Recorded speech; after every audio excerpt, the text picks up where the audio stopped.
Tuan-tuan, argue dengan orang narsistik adalah benda yang sangat bodoh untuk kita buat. Sebab tuan-tuan ingat dia boleh ke? Saya dah sedar. Saya minta maaf sangat. Saya takkan lagi buat macam tu kat awak. Tak ada tuan-tuan, dia tak akan berlaku. Tuan-tuan lagi argue, dia lagi seronok. Dia ada macam-macam cara lagi. Tuan-tuan tak perlu nak defend diri kita sangat. Orang ni tuan-tuan, kalau dah tak suka kita, kau buatlah apa pun dia tetap tak suka. Engkau bernapas pun salah. Asal nafas, hari-hari nafas. Makin kurang lah oksigen dekat KKM ni. Kau lah kau punca. Kita pun pening, aku nak buat apa ni? Itulah. Kadang untuk orang nasi ni, tuan-tuan defend pun buang masa je. Dan dah tak payahlah explain. Sebab dia akan jadi satu yang memenat. Saya kena explain supaya dia sedar. Tuan-tuan ingat dia nak sedar kan?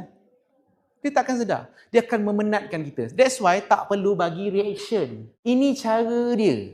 Alright? Dan ada orang tanya, Dai, bukankah kalau kita macam meletakkan boundaries ni, kita telah memutuskan silaturahim? Saya ada dengar, betul-betul tak dengar hadis yang masa kita kecil-kecil kan, kawan-kawan kita cakap, kalau tak bertegur sapa, kalau bergaduh lebih 3 hari, tak masuk syurga, masuk neraka.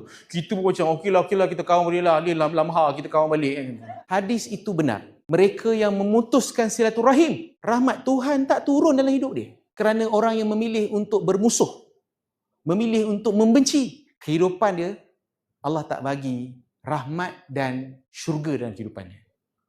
Mana ada orang yang penuh kebencian dan dendam masuk syurga? Orang yang dalam syurga, hatinya penuh dengan kedamaian, kasih sayang.